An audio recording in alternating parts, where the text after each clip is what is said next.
secretos de tu alma. Dime cuál es el camino de tu divino amor. Les Racines du ciel, une émission de Lélie Anvar avec la participation de Frédéric Lenoir, réalisée par Clotilde Pivin, préparée par Thierry Beauchamp, avec aujourd'hui à la prise de son Cédric Châtelus. Alma llena de luz y de belleza.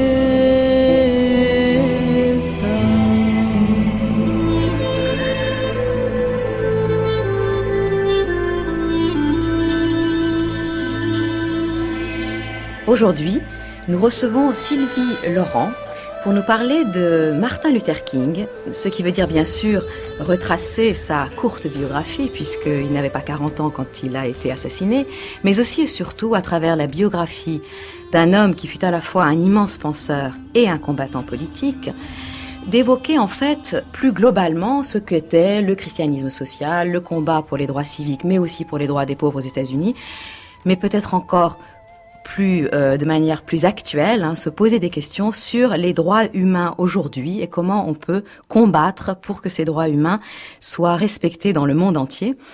Et surtout, comment Martin Luther King peut nous aider, en réalité, à penser cette question des droits humains et la question du combat politique et la question de éthique que pose le combat politique et en particulier sous sa forme de la non-violence. Pour nous parler de tout cela, Sylvie Laurent, vous êtes américaniste, agrégée d'histoire, docteur en littérature américaine, chercheur associé à Harvard et Stanford, et vous enseignez aussi à Sciences Po. Vous avez publié en fait de nombreux ouvrages et articles sur la question de la pauvreté en fait aux États-Unis, dont Homérique Amérique au Seuil en 2008 et Poor White Trash, la pauvreté odieuse du blanc américain aux presses de l'université Paris-Sorbonne en 2011. Et aujourd'hui donc vous publiez Martin Luther King, une biographie aux éditions du Seuil. Effectivement, comme je l'ai dit tout à l'heure, c'est une biographie de Martin Luther King, mais c'est aussi une méditation sur sa philosophie et ce qu'elle peut encore nous apporter pour penser la question du combat politique dans sa relation avec la vie spirituelle.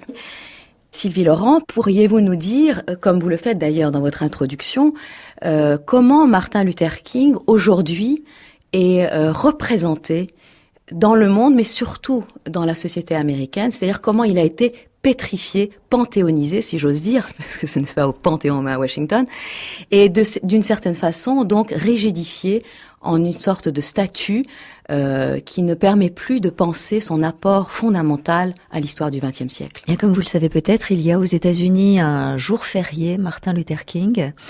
Et puis, il y a toute une série de mémorialisations autour de ce nom qui devient presque une marque, Martin Luther King. Et puis, son discours, qui est devenu le plus célèbre, J'ai fait un rêve, est devenu comme une espèce de proclamation patriotique, de déclaration d'amour que les enfants récitent dans les écoles, comme si finalement Martin Luther King, ramené au statut de père fondateur de la nation américaine, était la preuve que la nation américaine avait obtenu sa rédemption pour des siècles de racisme, d'esclavage et de ségrégation.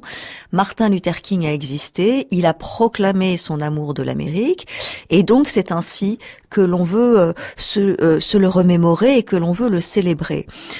Ce faisant, évidemment, on fait peu de cas de la véritable parole de Martin Luther King. Sans doute aimait-il l'Amérique, mais il n'aimait pas l'Amérique telle qu'elle était, et en tout cas telle qu'il l'a connue avant de, comme vous l'avez dit, d'être assassiné à l'âge de 38 ans. Et lui-même disait dans tous ses discours, et d'ailleurs dans le dernier sermon, écrit sur une petite note de papier qu'on a retrouvée dans la poche de son veston, il était ce sermon qui disait « Attention à toi, Amérique, tu seras damné si tu ne te débarrasses pas de cette maladie terrible qui te ronge et qui a pour nom impérialisme, racisme et capitalisme. Alors ça, bien sûr, l'Amérique ne veut pas du tout se souvenir de ce King-là, et donc celui que l'on célèbre, c'est le patriote, sauf que le patriotisme de Martin Luther King était conditionnel au fait que l'Amérique change. Et donc voilà, c'est un petit peu le tour de passe-passe et l'amnésie collective aux États-Unis et d'ailleurs ailleurs dans le monde, qui est qu'on pense que Martin Luther King est le signe d'une réconciliation nationale alors qu'il était le prophète. Mais un prophète, c'est celui qui dit attention, vous êtes en train de trahir la parole de Dieu. C'est aussi celui qui sermonne. Et donc il a beaucoup sermonné, mais ça on l'a oublié. Oui, il a sermonné, ne serait-ce que parce qu'en effet, il était aussi pasteur, hein, et qu'il était fils de pasteur, et que très tôt, il a pris conscience précisément qu'il fallait parler à l'Amérique comme une nation une, en réalité, et pour obtenir les droits des Noirs, il avait quand même cette conviction dès le début. Vous allez nous dire peut-être que en quoi il se détachait d'une certaine façon d'autres penseurs noirs de son époque. Donc dès le début, il pense la question noire en relation avec la Constitution américaine, et il pense que c'est vraiment la démocratie américaine dans son idéal constitutionnel est un idéal. Enfin, il y croit vraiment. Pour lui, c'est un principe premier. Vous touchez là à quelque chose qui est fondamental dans l'histoire de la dissidence noire aux États-Unis, qui est que faire de cette Constitution américaine. Vous savez que c'est un texte sacré à l'origine d'une religion civile aux États-Unis extrêmement importante, puisqu'à la différence de la nôtre, ils n'en ont jamais changé. Et cette Constitution de 1787, elle est très ambiguë. Elle fait suite à la Déclaration d'indépendance des États-Unis, qui contient ces phrases célèbres: tous les hommes sont nés libres et égaux, dotés par le Créateur de droits inaliénables. Et donc pour les esclaves américains de l'époque qui entendent ces mots, la question est de savoir s'ils font partie de cette communauté qui a des droits inaliénables. Et donc pour les militants, la grande question est de savoir, mais qu'est-ce qu'on fait de cette Constitution? Qu'est-ce qu'on fait de cette déclaration d'indépendance? Pour certains, il faut la prendre comme la preuve même que les Noirs méritent une égale dignité et que leur citoyenneté soit reconnue parce que c'est constitutionnel. Le problème, c'est qu'il y a des choses très ambiguës dans cette Constitution, comme la reconnaissance implicite sous forme de paraphrase de l'esclavage et du droit de propriété donné aux propriétaires d'esclaves. Donc, pour d'autres militants, cette Constitution, elle est pourrie, elle est viciée et elle doit être rejetée. C'est ce qui différenciera, par exemple, certains abolitionnistes du grand penseur noir américain Frederick Douglass ou plus tard Martin Luther King de Malcolm X. Mais Martin Luther King a cette force incroyable qui est de faire une espèce de cours de droit constitutionnel à ses concitoyens. Lorsqu'il devient une figure politique de premier plan, ce qu'il dit aux États-Unis, c'est: si vous respectiez aussi bien la Constitution que vous le prétendez, et d'ailleurs si vous respectiez la Bible aussi bien que vous le prétendez, vous seriez absolument incapable de nous maintenir dans un état de servitude. Puisque la Constitution est sacrée et puisque vous vous dites une nation chrétienne, alors revenez aux sources du texte et vous verrez que, Dieu a créé tous les êtres humains à son image, tous sont ses enfants, et que la Constitution nous reconnaît en tant que légitimement, en particulier depuis que, après la guerre de sécession, les Noirs ont été reconnus comme citoyens américains et dotés du droit de vote, donc par des amendements à la Constitution, vous verriez que vous n'avez pas le droit de nous traiter comme tels. Donc c'est une espèce d'articulation entre, d'une certaine façon, question sacrée, question profane, comme toujours avec lui, la démocratie aux États-Unis, c'est toujours lié quand même à l'idée qu'on est le peuple élu. C'est quand même toujours cette très grande idée que Dieu a choisi les États-Unis pour être une démocratie modèle sur la colline qui illuminerait le monde entier. Donc Martin Luther King dit écoutez, soyez à la hauteur de cette prétention et donc revenez au texte. Alors c'est un point très intéressant, ce rapport aux Écritures. Il est fils et petit-fils de pasteurs, éduqué, très versé dans la politique, très impliqué dans ce qui s'appelle le social gospel, c'est-à-dire ce principe qui veut que le christianisme est avant tout une main tendue vers les plus pauvres, vers les humiliés et les déshérités. Et ça, c'est un point très important qui le marquera beaucoup. Mais en même temps, dans la famille King, ou en tout cas tel que Papa King enseigne le christianisme, on est dans une forme quand même de rigorisme religieux qui rapidement va se révéler un petit peu lourd à porter pour Martin Luther King, dont, rappelons-le, il a pris comme son père un nouveau nom. Martin Luther King s'appelait en réalité Michael King, et son père, au milieu des années 30, fait un voyage en Allemagne et pour des raisons évidentes s'identifie à la figure de Luther et se rebaptise Martin Luther King, et donc le jeune fils qui sera la figure célèbre, Martin Luther King, comme son père, change de nom, ce qui vous indique quand même à quel point il était dans les traces de son père et d'une certaine façon un peu écrasé par ce patriarche qui empêchait que l'on discute les textes, qui ne voulait pas qu'on écoute de musique, qui était à la maison. Il y avait quelque chose comme une forme de fondamentalisme chrétien. Les baptistes, cette école religieuse venue du protestantisme, mais de ce protestantisme très particulier qui, au moment de ce qu'on a appelé le second grand réveil à la fin du 19e siècle, a constitué pour des pasteurs itinérants, à être une dissidence dans la dissidence de cette église américaine, a été vers tous ceux qui traditionnellement étaient exclus de l'église, les femmes, les noirs. Et donc cette église joue un rôle très très important, en effet, de soudure, de sens de la communauté et de protection des noirs américains. Et Martin Luther King en est pétri, mais avec quand même toujours l'idée que c'est aussi un carcan. Et lorsqu'il décide à la fois de devenir pasteur comme son père, il a ce petit coup de pied de l'âne consistant à dire mais moi je vais aller jusqu'au doctorat, et ce doctorat je vais aller le préparer après le séminaire au nord. Dans le nord, oui. Très très loin de mon père, à l'université de Boston, où de notoriété publique, les théologiens sont très libéraux. Et à Boston, si loin du sud et si loin de son père, il découvre une lecture libérale des textes. Il découvre que l'on peut considérer Jésus comme personnage historique, que tout n'est pas au pied de la lettre, qu'il y a des aspects métaphoriques, paraboliques extrêmement importants, et que, il y a une possibilité de se distancier par rapport à ce que son père lui a toujours dit, et finalement de séculariser un petit peu la pensée, et on le verra très vite, de trouver ailleurs que dans le texte religieux chrétien lui-même, la source d'une pensée politique. Et peut-être viendrons-nous dans peu de temps. Il y a quelque chose qui lui manque dans le christianisme pour penser une libération générale du peuple, puisque ça devient de plus en plus sa préoccupation. À l'époque où Martin Luther King naît, peut-être pourriez-vous nous expliquer quel est ce clivage quand même qui reste, qui est très fort entre le Nord et le Sud, même si au Nord il y a du racisme, il n'y a évidemment pas de question là-dessus. Néanmoins, on a quand même l'impression qu'il y a deux Amériques. Oui, la guerre de sécession qui s'est terminée en 1865 a vu la défaite du Sud, c'est-à-dire d'une petite dizaine d'États dont l'essentiel de la richesse provenait du travail des esclaves.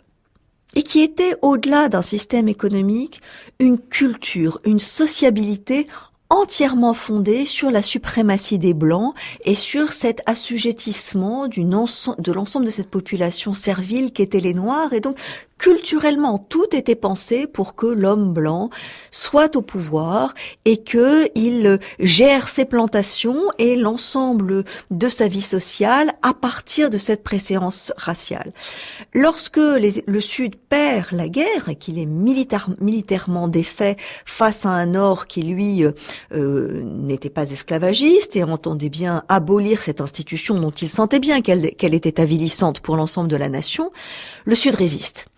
Et donc il résiste en officiellement reconnaissant sa défaite, mais en sous-main, en instituant une série de codes paralégaux qui maintiennent un État qu'on pourrait qualifier d'apartheid américain, consistant à ce que si les Noirs sont techniquement citoyens, dans les faits, ils sont privés du droit de vote, ils sont privés d'accès à l'espace public, et la régulation de l'ordre social suppose la perpétuelle soumission des Noirs à la supériorité blanche. Par exemple, pour prendre le bus, il faut que les Noirs montent à l'avant du bus pour payer, redescendent du bus pour rentrer par l'arrière.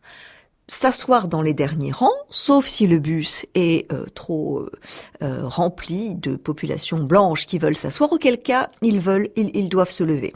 Et l'ensemble des relations sociales sont marquées par le fait que, comme dans une situation coloniale, les Noirs doivent baisser la tête, ils ne doivent en aucun cas répondre, et celui qui aurait le malheur de vouloir faire valoir ses droits de citoyen américain serait immédiatement puni. Et donc ce Sud-là est un Sud dans lequel il est intolérable pour les Blancs que les Noirs existent en tant que population digne de parole, digne de liberté. Donc Martin Luther King vient de là, et même si les Noirs arrivent à survivre, ont des stratégies d'adaptation que entre différentes communautés noires, grâce à la religion, mais aussi grâce à un sens communautaire extrêmement fort, et vaille que vaille, les Noirs arrivent à vivre et à survivre. Eh bien, cette chape de plomb et cette violence institutionnalisée est tout simplement insupportable. Donc, depuis des décennies, les Noirs essayent de se battre, de résister. Mais ça reste vraiment très difficile. C'est pour cela qu'une fois son doctorat obtenu, Martin Luther King pourrait aller absolument partout aux États-Unis. Il pourrait trouver une place de pasteur dans une ville tranquille comme New York, mais il décide que sa place est au Sud. Et celle qui le prend pas très bien, c'est sa jeune épouse, Coretta King, qu'il a rencontrée à Boston, qui elle-même vient du Sud, et qui en est partie en se jurant qu'elle n'y retournerait jamais. Mais il parvient à la convaincre que son rôle est au Sud, que c'est vrai que c'est l'enfer de vivre au Sud pour un Noir, mais que c'est là qu'il est utile et c'est là qu'il peut peut-être organiser les masses pour avancer vers davantage de liberté. Donc il décide d'aller dans ce petit patelin de l'Alabama qui s'appelle Birmingham, où un poste se libère dans une petite église, et il décide qu'il deviendra pasteur. Et au moment où il s'installe, où il commence à prendre ses marques, une révolte éclate. Ce n'est pas lui qui l'a initié, mais simplement il sera là, l'homme qui était là au bon moment. Revenons peut-être avant donc il retourne dans le Sud, il étudie la philosophie, beaucoup, il s'intéresse énormément à la philosophie, mais aussi il approfondit beaucoup la pensée de Thoreau, qui va devenir vraiment un modèle pour lui, et il a déjà une idée très relativement claire de la manière dont le combat politique va pouvoir se mettre en place avec ses idées religieuses. Je dis bien relativement clair parce que vous montrez qu'il a aussi des doutes, qu'il tâtonne, etc. Mais néanmoins, en lui a déjà fleuri quand même, surtout grâce à ses lectures de Thoreau, l'idée que le combat ne doit pas se faire par les armes, mais par une sorte d'abord de combat personnel, individuel, sur soi-même, et aussi par ce que Thoreau appelle la désobéissance civile et qui deviendra chez Martin Luther King, aussi, qui se développera sous les formes aussi carrément de la non-violence, au-delà de la désobéissance civile. Alors, expliquez-nous comment il arrive à maintenir ces deux. Ça, c'est la partie, je dirais, la plus passionnante de votre livre, où vous montrez toutes ces influences, vous citez tous les textes qu'il a lui-même après commentés. Et je dois dire, c'est extraordinaire à lire. C'est très long, évidemment, on n'aura pas le temps de refaire tout le raisonnement, mais voilà, si vous pouviez de manière simplifiée nous montrer comment ça a travaillé en lui très profondément, et comment cette philosophie purement américaine, comme quand même Thoreau, Emerson, etc., est venue se joindre à cette idée qu'on appellera, disons pour faire vite, le socialisme, le christianisme social, associé à la notion de non-violence. Sylvie Laurent. Martin Luther King est quelqu'un qui toute sa vie a cherché à comprendre, à poursuivre son éducation, et il y a quelque chose évidemment auquel il est très sensible parce qu'il est tombé dedans quand il était petit, c'est le Sermon sur la montagne, cette idée de l'amour du prochain et de la nullité historique de la violence, de la vengeance. Donc il se sent profondément non violent. Donc évidemment sa lecture de Thoreau, Henry David Thoreau, qui met en théorie, l'idée qu'il avait évidemment déjà découverte chez Saint-Augustin, selon laquelle il existe des lois injustes même si elles sont légales, et qu'il est du devoir du citoyen d'exprimer son dissentiment, son dissensus, que lorsque je ne respecte pas une loi injuste, je ne suis pas un mauvais citoyen, bien au contraire, je fais valoir ma voix. Et donc Thoreau a réussi à penser, on parlait tout à l'heure de l'articulation entre Constitution et Bible, Thoreau de la même façon a réussi à articuler l'idée de désobéir à la loi et néanmoins de citoyenneté, d'être dans l'ordre de la citoyenneté pure. Et on retrouve évidemment non seulement Saint Augustin, mais l'idée que l'on pouvait trouver par exemple chez la Boétie, dans traité sur la servitude, qui était de dire que finalement il n'existe de servitude que parce que les peuples consentent à la tyrannie qui leur est imposée, et que le jour où ils désobéissent, c'est déjà un début de liberté. Et ça, on ne le trouve pas dans le christianisme. Martin Luther King écrira que ce qui l'embête un petit peu dans le christianisme et le sermon sur la montagne, c'est l'idée que l'on tend la main aux fragiles, que l'on tend la main à l'ennemi, que l'on tend la main aux pauvres, mais que finalement, il y a quelque chose de presque paternaliste dans ce geste. Ce qu'il cherche, lui, c'est une pensée qui lui permette d'émanciper le peuple, mais que ce soit le peuple, les masses elles-mêmes qui s'émancipent. Et donc Thoreau est très intéressant, mais Thoreau est limité, puisque Thoreau dit c'est moi, de façon individuelle, qui décide que je désobéirai aux lois. Mais pour Martin Luther King, ce qui compte, c'est comment faire en sorte que les masses se libèrent en désobéissant à des lois injustes. Donc sa première plongée intellectuelle dans une forme de dissidence, et c'est très provoquant, et je vous parlais de son désir de rompre avec son père, ça va être de lire Karl Marx. Donc il lit très attentivement Karl Marx, et contrairement à beaucoup de théologiens et de penseurs très religieux de l'époque, il ne rejette pas de façon univoque Karl Marx. Au contraire, il est très séduit par sa critique du capitalisme et par son idée que les masses doivent se libérer elles-mêmes. Alors évidemment, l'athéisme foncier du marxisme et son matérialisme lui pose un problème qui fait qu'il ne sera jamais en tant que tel marxiste, mais il aime bien cette idée que il faut permettre aux masses de se libérer. Mais là encore, le problème, c'est la conflictualité que l'on trouve dans cette politique de la révolte. Et donc, pour un chrétien comme lui, ça n'est pas encore suffisant. Et cette grande réconciliation entre le christianisme, le marxisme, la pensée de la désobéissance civile, c'est chez un non-chrétien, non-américain, non-blanc, qu'il va le trouver vraiment par hasard, parce qu'un jour, un orateur vient faire une conférence dans son université, c'est Gandhi. Gandhi qui est en Inde, Gandhi qui, rappelons-le, a non seulement lu Thoreau, mais connaît le christianisme sur le bout des doigts, notamment par la médiation de Tolstoï. Gandhi a réussi à penser, non pas comme Thoreau, la révolte individuelle, mais la révolte collective, dans une éthique de l'amour, dans une éthique de la non-violence et de la vérité, qu'il appelle Satyagraha, qui a permis à un peuple de couleur, opprimé par le plus grand empire du monde, d'obtenir sa libération. Et depuis le début du XXe siècle, de nombreux Noirs américains, on l'ignore bien souvent, sont partis en Inde, chercher l'enseignement des Satyagrahis, de Gandhi lui-même, et sont revenus. Et Gandhi a dit un jour, si la non-violence parvient un jour à l'emporter, ce sera peut-être grâce aux Noirs américains. Et Martin Luther King découvre Gandhi et parvient dans une espèce de syncrétisme tout à fait étonnant entre un christianisme revenu à ses sources de charité, d'amour de l'autre et de priorité donnée aux pauvres, de marxisme par l'idée de la praxis révolutionnaire qui est que c'est le pauvre lui-même qui doit s'émanciper, et de pensée gandhienne consistant à dire que cette révolution devra se faire sans jamais coup férir et que je devrais ne jamais me permettre de haïr, parce que ça n'est pas celui qui me frappe qui est coupable, mais les faits et le système qui l'a poussé à me frapper. Cette pensée de l'insurrection non violente, elle se cristallise lorsqu'il a lu tout ça, qu'il l'a digéré, et que, à la faveur de l'histoire, à Montgomery en 1955, il se trouve qu'une occasion historique le pousse à l'appliquer. Oui, et ça, c'est évidemment, il est tombé dans une situation historique qui a nourri aussi cette réflexion qui au départ était philosophique.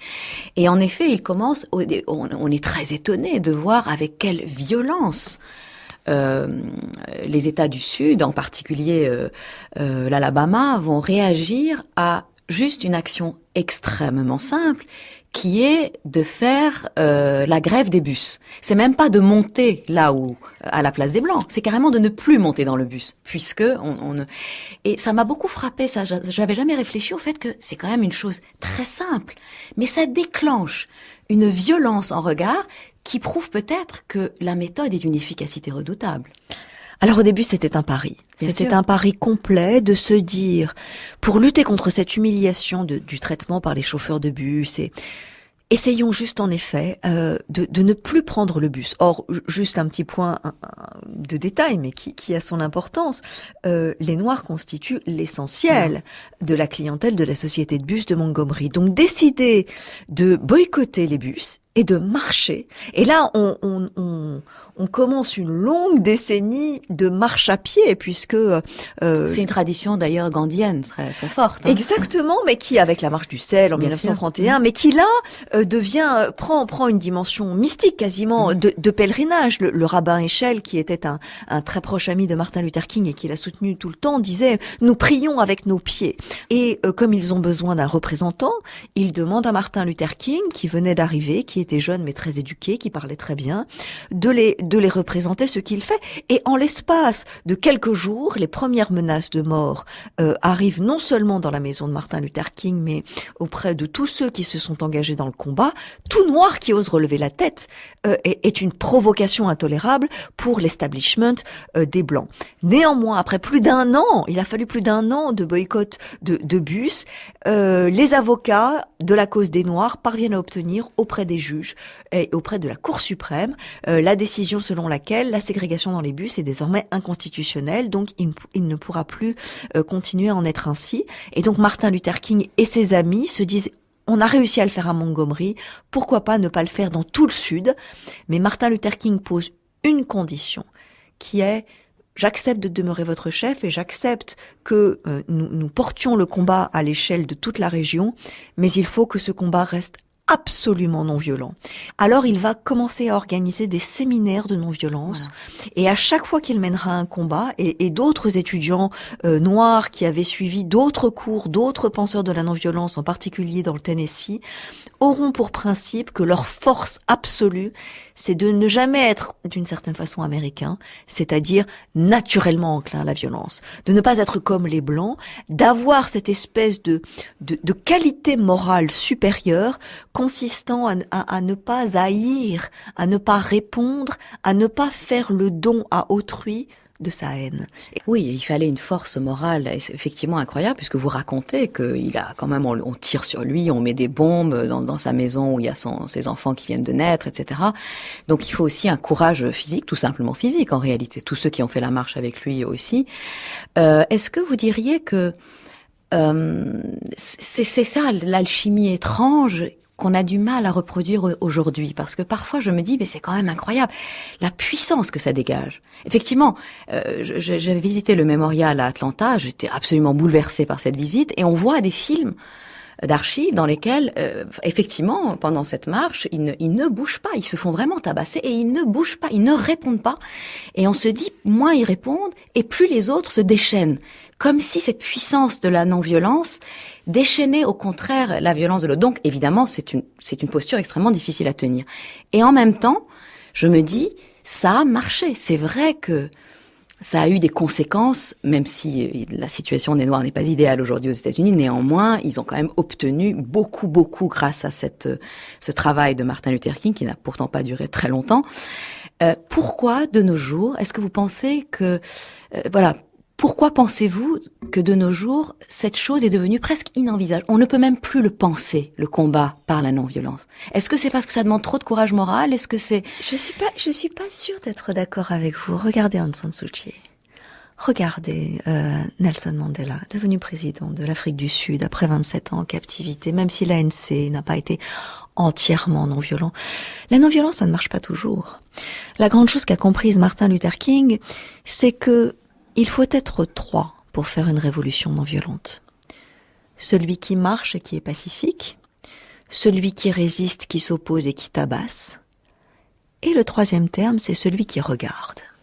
Pourquoi est-ce que celui qui regarde compte? Parce que l'idée, c'est de faire honte à celui qui regarde et qui est complice de la scène à laquelle il assiste, et d'insuffler en lui un tel sens de la responsabilité face à l'indignité de ce à quoi il assiste, qu'il se sente obligé, qu'il y ait un impératif moral en lui consistant à dire cette Amérique-là, ça n'est pas la mienne et je veux faire en sorte que ça change.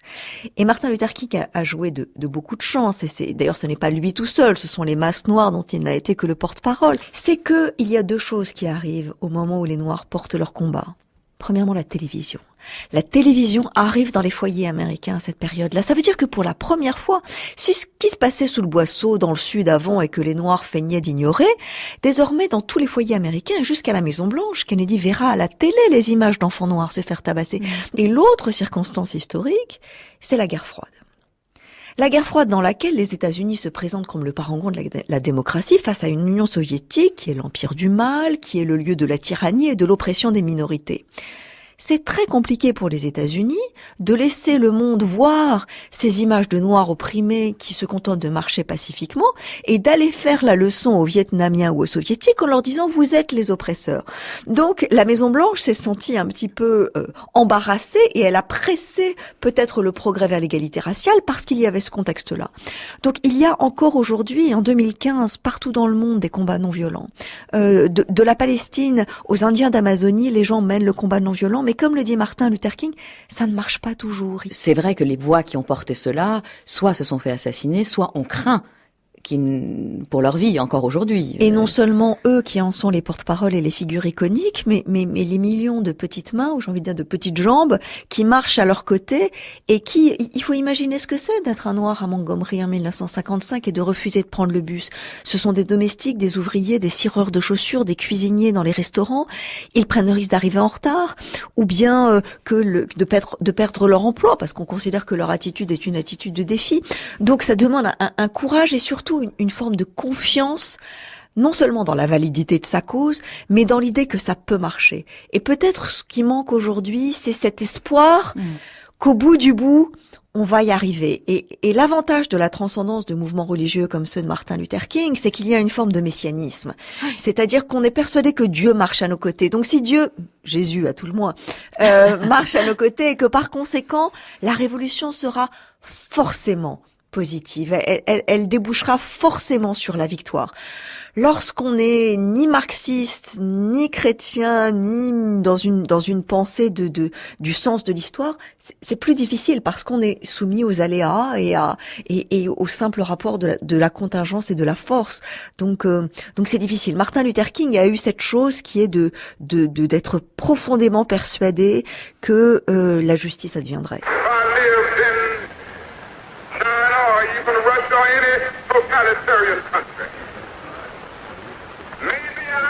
Si je vivais en Chine ou en Russie ou dans un État totalitaire quelconque, je comprendrais peut-être ces arrêts du tribunal qui sont illégaux. Mais j'ai lu quelque part qu'il existait la liberté d'association. Quelque part, j'ai lu qu'il existait la liberté d'expression. Quelque part, j'ai lu qu'il existait la liberté de la presse. Quelque part, j'ai lu que la grandeur de l'Amérique, c'était le droit de protester et de lutter pour les droits de l'homme. C'était son tout dernier discours. Effectivement, c'est sa dimension spirituelle qui ici évidemment nous importe tout particulièrement. C'est cette idée que, effectivement, en réalité, la vie a un sens et la justice a une signification. La justice est quelque chose qui existe. Il faut évidemment que chacun se batte pour cela, mais c'est quelque chose qui relève justement de sa foi la plus fondamentale. C'est que si Dieu est bon, Dieu est juste, Dieu est amour, et par conséquent, la responsabilité humaine, c'est chacun d'être aussi porteur de cette justice, de cet amour. Et en cela, il est évidemment très très différent il se démarque beaucoup d'autres mouvements noirs de son époque, des gens comme Malcolm X par exemple, mais aussi du communisme en général, qui n'est pas porté par cette transcendance, disons-le pour faire court. Il y a une autre transcendance chez les marxistes, qui serait le zeitgeist du prolétariat.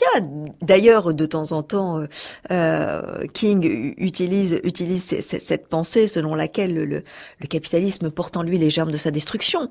Mais en effet, la notion de justice est quelque chose de fondamental chez lui parce qu'il l'articule à deux autres concepts que sont l'amour et le pouvoir. Ce sont deux choses qui traditionnellement dans le christianisme ne vont pas ensemble. C'était la critique que faisait Hannah Arendt de l'idée de justice chez les chrétiens. C'était le fait de dire le problème du christianisme, c'est que une personne peut être dans le pur amour, une personne peut être sainte, mais les masses ne sont jamais collectivement exemplaires. Et donc, par conséquent, on ne peut pas faire de bonne révolution avec le christianisme. Pour Martin Luther King, à la fois il reconnaît qu'il y a une dualité en chaque homme, le bien comme le mal, mais il est persuadé que si l'on respecte une politique de l'amour, c'est-à-dire cette idée selon laquelle la justice peut advenir, l'amour c'est l'intention de la justice, eh bien les masses dans leur ensemble peuvent obtenir l'égalité, la justice et la reconnaissance. Donc, mais il y a évidemment quelque chose d'un petit peu contradictoire entre amour et justice, que Paul Ricoeur avait d'ailleurs bien montré, consistant à dire que l'amour tel que l'entend King, c'est un amour inconditionnel, asymétrique, on n'attend pas le retour. Je vous aime même si vous me tabassez, je vous aimerai quand même. N'essayez même pas de me faire renoncer à vous aimer, je vous aime malgré tout parce que vous êtes un être humain et que vous êtes une création divine. La justice, c'est une demande de réciprocité. La justice, c'est le fait de dire « je veux ma part, je vous donne ce qui vous revient, mais donnez-moi ce qui me revient ». Donc il y a peut-être une forme de contradiction qui a été soulevée par des penseurs et des théologiens ultérieurement, mais King le réconcilie avec l'idée justement de la réconciliation.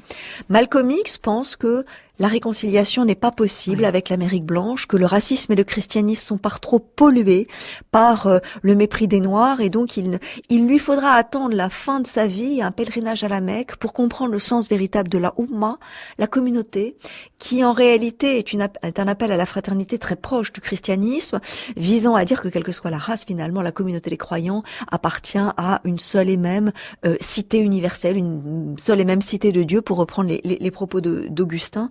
Et donc finalement, à la fin, les deux hommes se rapprocheront au niveau spirituel. Mais en effet, ce qui fait la spécificité de Martin Luther King, c'est cette quête de la réconciliation et l'idée d'une croyance éperdue dans la justice, qui est aussi un impératif. C'est-à-dire, c'est pas simplement une croyance naïve et très mièvre. Il pense que Jésus était un révolutionnaire. C'est-à-dire qu'il s'est pas contenté d'aimer, qu'il a fait advenir l'amour et la justice par son action politique. Et ça repose aussi beaucoup à la fois sur ses doutes et ses méditations sur la question du mal. Là aussi, c'est très intéressant parce que vous donnez des extraits de ses œuvres, de ses sermons ou de son autobiographie, dans laquelle on voit que c'est quand même une question qui le taraude. C'est-à-dire comment faire avec le mal. Alors le mal à l'extérieur de moi, bien sûr, dans l'injustice par exemple, mais aussi le mal à l'intérieur de soi, en soi-même, qui est peut-être l'ennemi encore plus dangereux que le mal extérieur, puisque le mal extérieur, au fond, on sait où il est, et on sait qui on combat. Mais le mal en soi, vous citez des passages très intéressants où il est quand même, oui, je dirais travaillé, très profondément travaillé. C'est peut-être la grande question qui le travaille et avec laquelle il n'en a jamais fini. Forcément, il n'aura pas eu le temps d'arriver peut-être à ce temps de la sagesse et de la réconciliation, y compris avec le mal en soi. Sylvie Laurent. Oui, vous dites que ça le taraude, je dirais que ça l'a hanté. Oui. Vraisemblablement, la question de la faute, la question de sa responsabilité face au poids que l'histoire a fait porter sur ses épaules, mais dont il est convenu dès le début. Pour lui, le mal s'incarne dans un premier temps par l'idée de la peur et du renoncement. Il a peur de défaillir, il a peur de ne pas être à la hauteur, il a peur d'avoir peur. Et puis finalement, notamment suite à une scène que je décris dans le livre, qui est le seul moment vraiment de mysticisme dans sa vie. C'est pas un mystique, Martin Luther King, mais pourtant il y a une scène où il a le sentiment véritablement, après une énième menace de mort, qu'il va lâcher, qu'il va renoncer. Et consterné de sa propre tentation de renoncer, il est à 5 heures du matin dans sa cuisine avec une tasse de café qu'il laisse refroidir sur la table, et il a le sentiment d'entendre Dieu lui parler, lui dire « Je suis avec toi, je ne te lâcherai pas, sois fort, et à cette condition, tu pourras compter sur moi ». Ils ont des discours très très paternels comme ça. Et à partir de ce moment-là, il considère que c'est un impératif pour lui, non pas de ne jamais avoir peur. Bien sûr, il fera des discours extrêmement passionnants qu'on mériterait de relire aujourd'hui sur les vertus de la peur. Le fait qu'il est très très important d'avoir peur, au contraire, mais sur le fait que on a néanmoins la force de surmonter cette peur.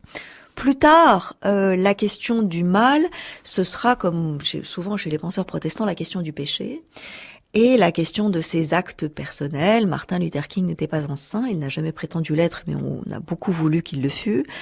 Et non seulement la peur, mais ses infidélités, par exemple, conjugales, ont été pour lui quelque chose qui l'ont taraudé, puisque puisque c'était très compliqué de concilier son exigence de justice et de vérité avec un mode de vie, une vie familiale impossible, qui le poussait de temps en temps à ne pas être à la hauteur, peut-être, d'une forme d'intégrité morale qu'il aurait voulu exemplaire. Et comme Mandela, il dira, je suis un pécheur qui essaye.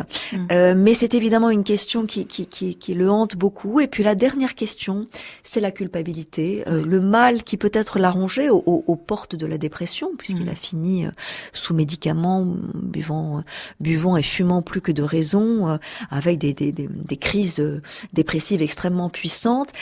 La question de sa culpabilité était est-ce que je vais y arriver? Est-ce que j'en fais assez? Les gens attendent tellement de moi, c'est trop.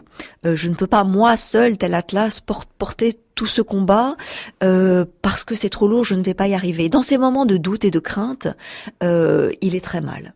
Il est très mal, mais ça dure 24 heures. Parfois, il est hospitalisé et il repart. Et c'est cette capacité de résilience qui en fait quelque chose de... C'est-à-dire, à chaque fois, il utilise ces moments de faiblesse lorsqu'il est au pupitre pour que la souffrance des Noirs trouve à s'incarner dans sa souffrance personnelle. Il y a quelque chose de l'ordre du martyr, même s'il ne veut pas incarner lui-même cette espèce de Christ noir contemporain. Plus ses ouailles le voient souffrir, et plus ils l'entendent dire à quel point il souffre de douter, plus eux peuvent trouver la force de surmonter leurs doutes. Mais en même temps, il se sent investi. Il sait aussi que ce qu'il a fait, il a le pressentiment que ce qu'il a fait est fondamental. Et ce qui passe à travers lui va rester. J'en veux pour témoignage à nouveau ce bouleversant discours qu'on peut retrouver à Atlanta quand on va dans le mémorial, qu'il a donc ce discours qu'il a donné quelques semaines avant sa mort et dans lequel il fait sa propre oraison funèbre. Et si j'ai bien compris, en fait, c'est ce discours-là, en fait, qui sera son oraison funèbre au moment où il va mourir. En fait, on va diffuser ce discours au moment à son enterrement, je dirais. Alors, je vais peut-être en lire quelques extraits que vous donnez d'ailleurs dans votre livre, Sylvie Laurent, parce que c'est tout à fait saisissant qu'un homme qui va être assassiné quelques semaines plus tard ait dit cela. Alors, ça augmente sa dimension, ça accroît sa dimension messianique et prophétique. Donc voici ce qu'il dit: de temps en temps, je pense à ma propre mort et je pense à mes propres funérailles, et je n'y pense pas dans un sens morbide. De temps en temps, je me demande qu'est-ce que je voudrais entendre dire. Je vous le dis en ce dimanche matin, si certains parmi vous sont là quand mes jours seront terminés, sachez que je ne veux pas un long enterrement. Si vous trouvez quelqu'un pour faire le logis, dites-lui de ne pas parler trop longtemps. De temps en temps, je me demande ce que je voudrais qu'il dise. Dites-lui de ne pas mentionner que j'ai un prix Nobel de la paix, ce n'est pas important. Dites-lui de ne pas mentionner que j'ai 300 ou 400 prix différents, ce n'est pas important. Dites-lui de ne pas mentionner où j'ai fait mes études. Je voudrais en revanche que quelqu'un mentionne ce jour-là que Martin Luther King Jr. a tenté de donner sa vie en servant les autres. Je voudrais que quelqu'un dise en ce jour-là que Martin Luther King Jr. a essayé d'aimer quelqu'un. Je voudrais que quelqu'un dise en ce jour-là que j'ai essayé d'avoir une opinion juste concernant la guerre. Je voudrais que vous soyez en mesure de dire en ce jour-là que j'ai essayé de nourrir les affamés.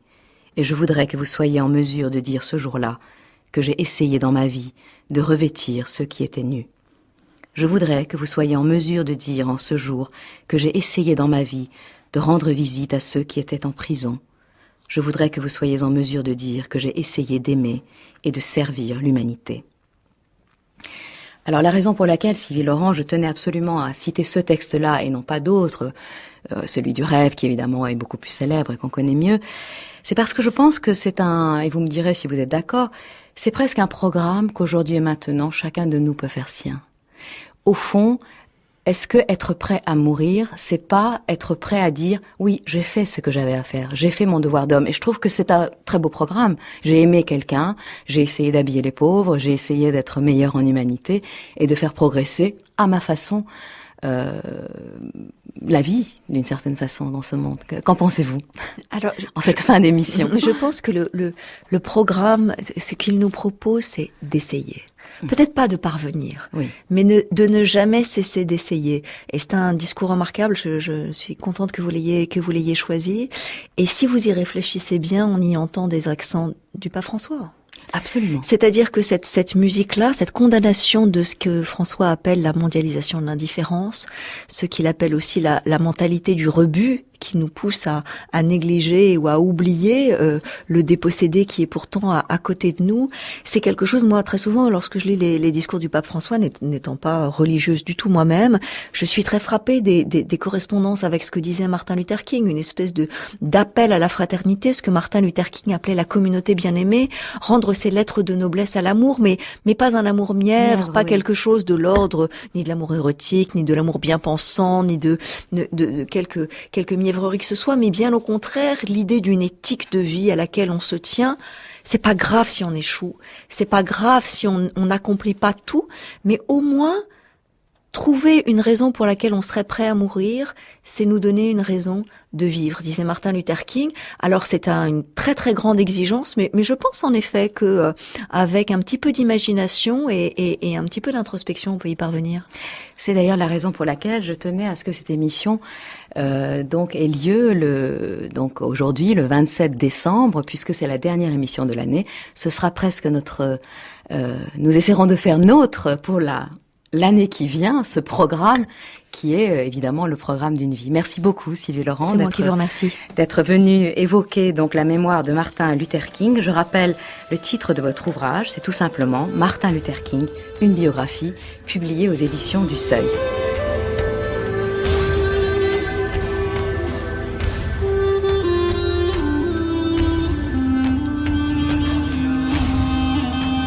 La semaine prochaine, je recevrai Dominique Bourrel qui nous parlera d'une autre sentinelle de l'humanité, Martin Buber, un autre Martin aussi, donc Martin Buber. C'était Les Racines du Ciel, une émission de Lélie Anvar. Et tout de suite, nous retrouvons Frédéric Lenoir pour continuer avec lui ses chemins de sagesse.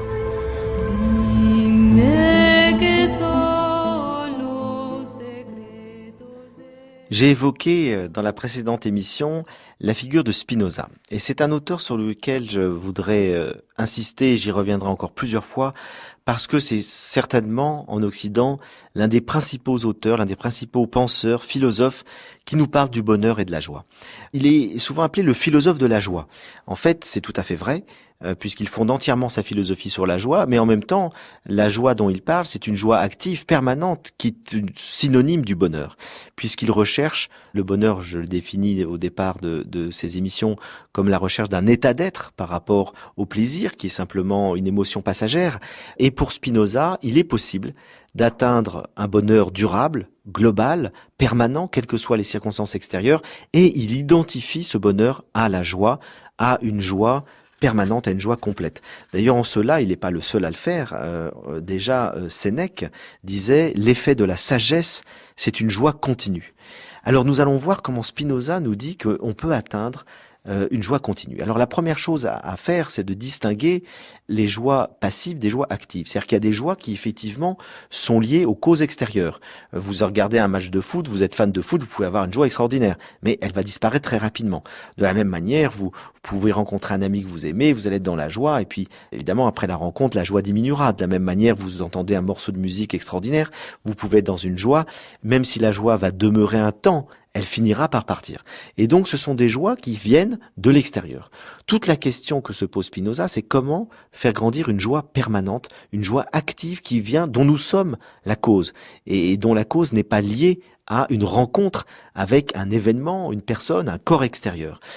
C'est toute la question qui anime sa philosophie. Alors avant d'y venir, je voudrais quand même faire un petit rappel. Spinoza est donc un philosophe du XVIIe siècle.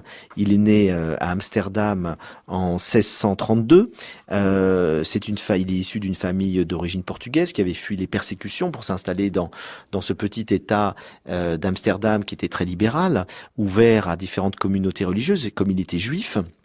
Et en fait, bien qu'il ait été élevé dans un milieu juif, il va rompre assez jeune avec ce milieu parce qu'il va défendre des idées extrêmement libérales, notamment une critique du texte biblique en disant que l'essentiel des grands récits bibliques, le déluge, la traversée de la mer Rouge, les 10 commandements, tout ça, ce sont des mythes. Il dit ça n'a pas existé, et ce sont des événements symboliques et il faut les prendre comme des symboles et non comme des réalités historiques. Et cette critique est en quelque sorte la première exégèse historico-critique de la Bible. Spinoza est avant tout un exégète de la Bible avant de devenir un philosophe, va lui valoir d'être excommunié de sa communauté avec un acte, une grande violence. Il est maudit pour dégénération. Et donc Spinoza va rompre avec son milieu juif d'origine. Il va être de plus en plus lié à des chrétiens libéraux qui eux-mêmes sont partisans d'une profonde effectivement lecture critique des textes bibliques et puis surtout partisans d'un régime politique beaucoup plus libéral. Et Spinoza va être un des pionniers de la philosophie politique moderne. C'est le premier penseur des Lumières.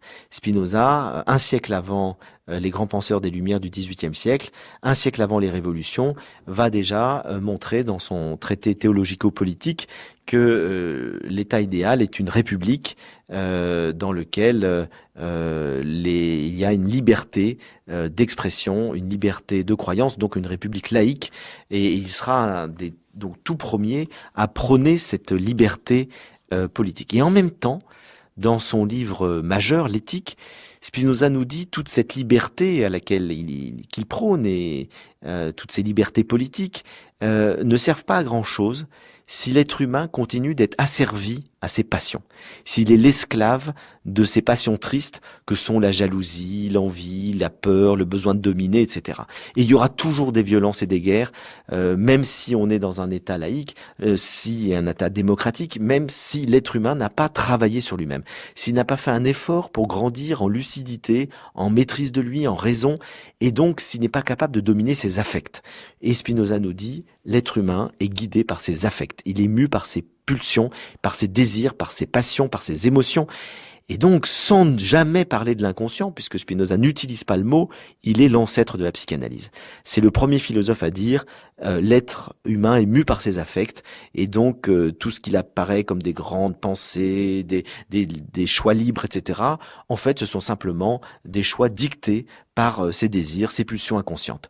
C'est un pionnier de la philosophie politique, c'est un pionnier de la psychologie des profondeurs. Et Spinoza a une formule qui est très célèbre, il dit que chaque chose, selon sa puissance d'être, s'efforce de persévérer dans son être. Et cet effort, conatus en latin, c'est ce qui lui permet donc de grandir. Et chaque fois qu'il grandit, l'être est dans la joie, chaque fois qu'il régresse, il est dans la tristesse. Et donc la joie et la tristesse sont les deux états, les deux sentiments, on pourrait dire fondamentaux, que nous connaissons. Et ce qu'il s'agit de faire, c'est de faire grandir la joie et de diminuer la tristesse autant qu'on le peut. Donc toute la philosophie de Spinoza est une philosophie de la connaissance de soi, de nos désirs, de nos affects, pour essayer de les comprendre et pour essayer de les réorienter de manière lucide, de manière juste. Il s'agit d'acquérir des idées justes, de sortir de notre imaginaire et de nos opinions qui vont déformer nos affects et les orienter de manière erronée, et qui finalement pour nous rendre malheureux, pour nous mettre dans la tristesse. Il s'agit de nous développer selon notre nature propre pour connaître le plus effectivement de rayonnement. Il faut que notre être grandisse, qu'il s'accomplisse selon sa nature. Et il n'y a pas deux natures semblables. Pour Spinoza, chaque être humain est différent, chaque nature est différente et chacun doit se connaître pour découvrir ce pourquoi il est fait. Comment est-ce qu'il peut se réaliser? Comment est-ce qu'il peut s'accomplir? Comment est-ce qu'il peut se lier et se relier aux autres de manière juste?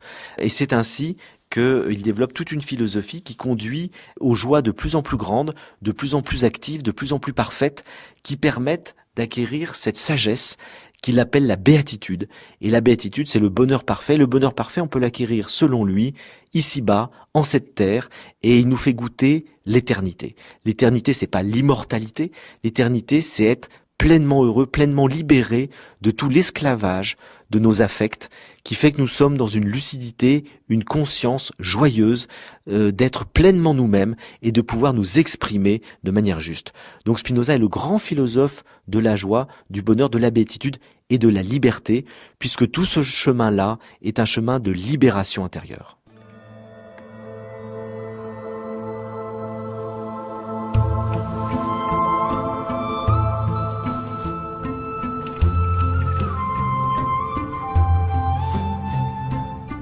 Je rappelle que cette émission est podcastable pendant 1 an et réécoutable, quand vous le voulez, pendant 1000 jours sur notre site.